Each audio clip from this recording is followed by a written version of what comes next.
L'onglet personnalisé vous permet de modifier la couleur des textes de l'interface Idealtech. Donc ici on a un bouton interface, si on clique dessus on a accès à une sélection de couleurs de base. Donc par exemple je vais prendre le rouge, OK. On s'aperçoit que tous les textes sont passés en rouge dans l'interface. Donc je reviens dans personnaliser et je réinitialise la valeur par défaut des couleurs des textes de l'interface. Ensuite on a sur le même principe 4 autres boutons qui permettent de modifier la couleur de fond d'une recherche. Alors je vous montre, on clique sur simplifier pour les recherches simplifiées et je vais sélectionner la couleur orange.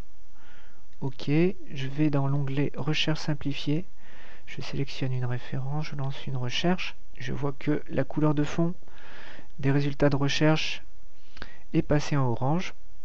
Donc même principe pour les 3 autres types de recherche, avancée, guidée ou pour les statistiques. Donc, je vais réinitialiser à la valeur par défaut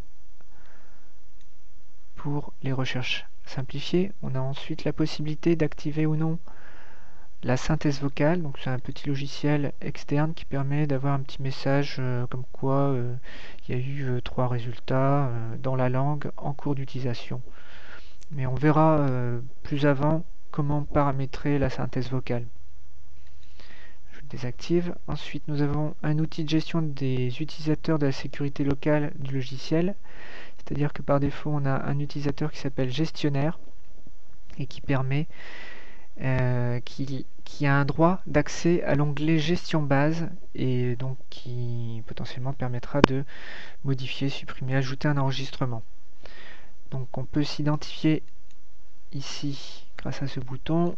On accède à l'authentification, nom d'utilisateur gestionnaire et le mot de passe par défaut c'est 48 51 56. Clique sur OK, on accède à l'interface de gestion de l'utilisateur. Donc la seule chose qu'on peut modifier avec un gestionnaire c'est son mot de passe. Donc là par exemple je vais mettre 4 x 0. Gestionnaire est passé avec un mot de passe 4 x 0. Modification du mot de passe réalisée avec succès. OK, si je vais dans gestion base et que je veux m'authentifier, il faut donc que je tape 2, 3, 4, 0 pour pouvoir rentrer dans l'onglet gestion base. Donc on revient à personnaliser. Je vais remettre le mot de passe par défaut, 48 51 56. Valider. Voilà, il est remodifié. Et je sors de l'interface de gestion de l'utilisateur. Ensuite, on a la possibilité de modifier l'image de fond du logiciel. Donc c'est ce qui est derrière le logo Idealtech. Dans les onglets recherche simplifiée, avancée, guidée, statistiques. Si on clique ici, on va pouvoir sélectionner une image prédéterminée. Si je regarde, voilà, l'image de fond a changé. Un certain nombre d'images possibles.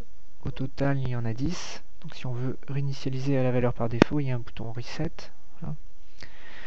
Donc dans le même principe, on a la possibilité de modifier le logo Idealtech et de mettre une image personnalisée. Donc on clique sur l'image Idealtech et on accède à d'autres images sur notre ordinateur. Donc là j'ai pris une image d'un paysage. Si on vient dans recherche simplifiée, avancée et statistiques, on a une image de fond, une nouvelle image qui remplace le logo Idealtech et on peut également augmenter la taille de l'image. Donc il y a 3 réglages possibles. Donc si je reviens sur personnaliser, je vais faire reset pour venir là à l'image par défaut. Ensuite, nous avons également l'arrière-plan des groupes box de recherche qui peut être modifié avec 7 motifs prédéfinis. Donc c'est ce qu'on voit, c'est la couleur qui est derrière. Ici, on peut la substituer avec des motifs prédéterminés qui sont au nombre de 7. Et là encore, nous avons un bouton Reset qui permet de réinitialiser à la valeur par défaut l'arrière-plan des groupes box.